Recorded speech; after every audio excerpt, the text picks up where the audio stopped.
સરહદી વિસ્તારમાં આરોગ્ય સુવિધાનું સૂર્યોદય થરાદ ખાતે ₹54.16 કરોડના ખર્ચે નિર્માણ થશે 175 બેડની સુવિધાની અત્યાધુનિક હોસ્પિટલ ત્યારે થશે વિધાનસભાના અધ્યક્ષ શ્રી શંકરભાઈ ચૌધરી આરોગ્ય મંત્રી શ્રી ઋષિકેશભાઈ પટેલના હસ્તે નવીન ડિસ્ટ્રિક્ટ હોસ્પિટલનું ખાતમુહૂર્ત કરાયું હતું। નવીન ડિસ્ટ્રિક્ટ હોસ્પિટલના નિર્માણથી થરાદના જનમનની વાત આજે સાકાર થવાની છે ત્યારે સરહદી 8 તાલુકા માટે નવીન ડિસ્ટ્રિક્ટ હોસ્પિટલ આરોગ્યની સંજીવની હોસ્પિટલ બનશે તેમ આરોગ્ય મંત્રી શ્રી ઋષિકેશભાઈ પટેલે જણાવ્યું હતું। સરહદી વિસ્તારમાં મોટા શહેરો જેવા અત્યાધુનિક સ્વાસ્થ્ય સુવિધાઓ મળી રહે તે માટે આજે થરાદની નવીન ડિસ્ટ્રિક્ટ હોસ્પિટલનું ખાતમુહૂર્ત અને ભૂમિપૂજન ગુજરાત વિધાનસભા અધ્યક્ષ શ્રી શંકરભાઈ ચૌધરી અને આરોગ્ય મંત્રી ઋષિકેશભાઈ પટેલના વરદ હસ્તે કરવામાં આવ્યું હતું। અંદાજિત ₹54.16 કરોડના ખર્ચે સરહદી વિસ્તારમાં નિર્માણ થનારી આ હોસ્પિટલ વિસ્તારના લોકો માટે આધુનિક આરોગ્યની સુવિધાઓ પૂરી પાડશે, જેના ખાતમુહૂર્ત પ્રસંગે મોટી સંખ્યામાં સરહદી વિસ્તારના આગેવાન તેમજ સ્થાનિક લોકો જોડાયા હતા। ખાતમુહૂર્ત પ્રસંગે સંબોધન કરતા અધ્યક્ષ શ્રી શંકરભાઈ ચૌધરીએ જણાવ્યું હતું કે આજે થરાદના જનમનની વાત હોસ્પિટલના ખાતમુહૂર્ત સાથે સાકાર થઈ છે। મુખ્યમંત્રી શ્રી ભૂપેન્દ્રભાઈ પટેલ અને આરોગ્ય મંત્રી શ્રી ઋષિકેશભાઈ પટેલે ઉદારતાપૂર્વક હોસ્પિટલના રૂપમાં મોટી ભેટ આપી છે। આ હોસ્પિટલનો સંપૂર્ણ જશ થરાદની જનતાને જાય છે, જેમણે મારા પર મૂકેલા વિશ્વાસ અને ભરોસા થકી આ શક્ય બન્યું છે। આ વિસ્તારના ગરીબમાં ગરીબ લોકોને પણ આરોગ્યની મુશ્કેલી સમય તકલીફ ન પડે તે માટે તમામ બાબતોનું ધ્યાન રાખી હોસ્પિટલની રૂપરેખા તૈયાર કરાઈ છે। આ હોસ્પિટલમાં MRI, CT સ્કેન સહિતની સુવિધા ઊભી થશે। આપણી આ હોસ્પિટલનું આજે ખાતમુહૂર્ત થયું છે, જેની કામગીરી 2 વર્ષમાં પૂરી થશે।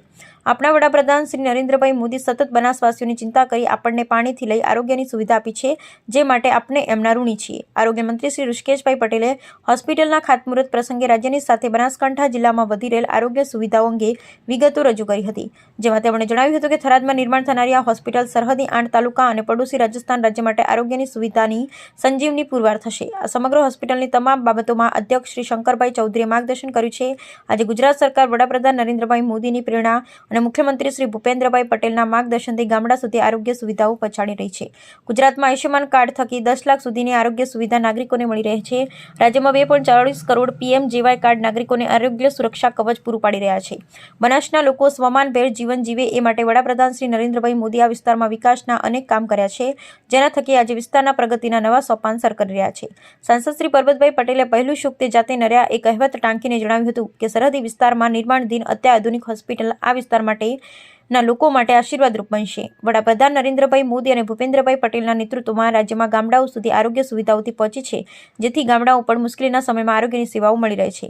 આ પ્રસંગે ધારાસભ્ય શ્રી પ્રવીણભાઈ માળી, શ્રી માવજીભાઈ દેસાઈ, લવિંગજી ઠાકોર, જિલ્લા કલેક્ટર શ્રી વરુણકુમાર બરણવાલ, પોલીસ અધિક્ષક શ્રી અક્ષરાજ મકવાણા, પૂર્વ સાંસદ શ્રી દિનેશભાઈ અનાવાડિયા, પૂર્વ ધારાસભ્ય શશિકાંતભાઈ પંડ્યા, શ્રી ગુવાભાઈ દેસાઈ, શ્રી માવજીભાઈ પટેલ, સંગઠન મહામંત્રી કનુભાઈ વ્યાસ, બનાસ બેંકના ચેરમેન શ્રી સવસીભાઈ ચૌધરી, નાયબ નિયામક શ્રી ડોક્ટર તૃપ્તિબેન દેસાઈ સહિત આગેવાનો ઉપસ્થિત રહ્યા। Bureau report Jagdish Patiyar.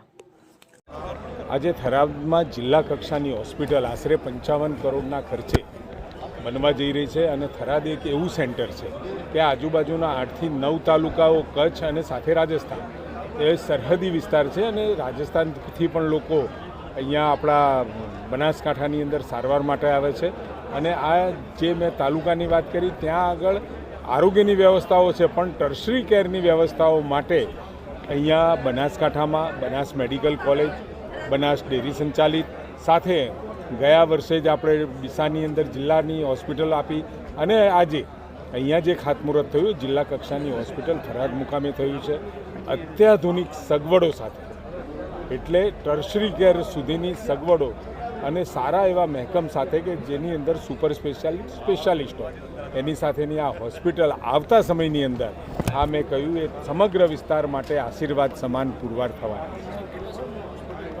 1.5 વર્ષની અંદર આ હોસ્પિટલ બની જશે અને કાર્યરત થતાં લગભગ 1.5-2 વર્ષમાં સંપૂર્ણપણે મશીનરી સાથે, મેડિકલ ઇક્વિપમેન્ટ સાથે કાર્યરત થશે।